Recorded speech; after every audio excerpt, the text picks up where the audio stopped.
let's talk skill points and brooms. All right, so apologies if I look a little worse for wear.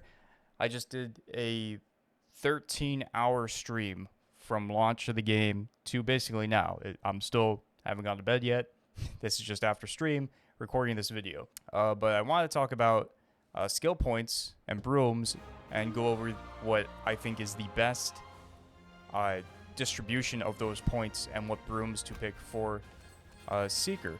So for Seeker, this is what I'm currently running. I've got 5 points into Seeking. This gets us Snitch Chase 1. So our Snitch meter fill rate is increased by 2%. Then we've got the Snitch Ring buff, so the duration is increased by 3%. Snitch Chase 2, so it's increased by another 2%. Ring energy is super, super important. Flying through a Snitch Ring gives you 100% energy boost instead of 30. Normally without this means that you can only miss 2, sometimes 3 rings, depending on the situation, before you need to hit another ring. With this, doesn't really matter. You hit 1 ring, you're back at 100% boost. You can just focus on staying on target. And then Snitch Chase 3 for another 2% increase to the rate of fill. We're not going close contact. If you're really good about being really, really close to the Snitch, then obviously you can, but that's not what my build focuses on. We've got 1 point into defense. This way, while we're catching up to the Snitch or even hanging back a bit, because that's kind of the playstyle I like to do, is I hang back a bit to bump the enemy Seeker. Our fill rate will start going from 5 meters further away than it normally would. Okay.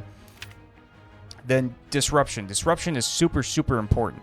We've got 1 point for bump damage 1, just increasing the damage. Honestly, the damage I don't think matters that much. If I could skip the damage parts, I would. But bump honing is awesome, especially with these wonky controls, man.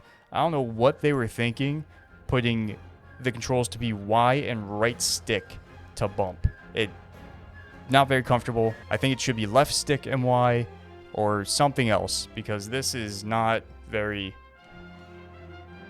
It's not good. But this will help you for even with the wonky controls. When you do get it off, it'll home to the enemy Seeker, so you don't have to worry about being super accurate. Bump damage 2, again, just additional damage. Doesn't really matter that much if you ask me. But then Meter Thief. Meter Thief means bumping the enemy Seeker now steals 10% of the Snitch catch meter. This is how you catch up when you're behind. So this way you don't always have to rely on your beater successfully knocking the Seeker off their broom or even just hitting them once, because dodging, it's not that difficult.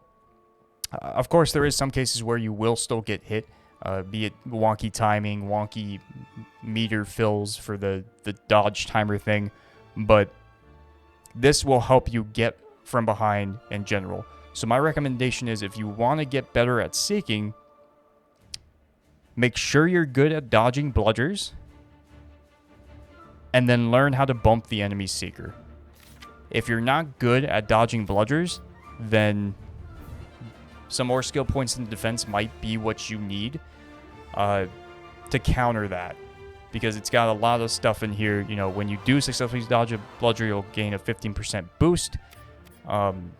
The bump parry, so you can bump as a bludger hits you to deflect it back at the beater. So bump parry is probably what you'd be looking for if you're really bad at dodging bludgers, but I strongly recommend you get good at it, and so that way you can focus more on bumping the enemy Seeker and stealing their Snitch meter, because this is the difference between the enemy possibly catching the Snitch and you catching the Snitch. If they're ahead and you get off a successful bump to bring them back down to your level, then you can come in and catch the Snitch, stealing their meter from them. For brooms, I'm going with the Nimbus. Kind of the same idea as the skill points, right? I'm not worried about durability, because I can dodge the bludgers. So I'm putting everything into speed, and then what I've got left going into agility. To further break it down for you, we've got max speed almost all the way, boost efficiency, acceleration. Durability, our max health isn't great, our health regen isn't great, and our stun duration isn't great. But that's because we're not anticipating needing to worry about them very much. It's almost like a glass cannon build, right? Agility, maneuvering speed, important. Drift distance, important. Dodge cooldown, also important. but not quite as important. So yeah, this is my recommended build for Seekers. Obviously, playstyles are different, and everyone's going to play a little bit different and have different preferences, and that's perfectly fine. Build to what you're comfortable with, but this is my recommendation for Seekers. I would love to know what you guys agree or disagree with as we continue to develop a meta for the game. Let me know what you guys think in the comment below.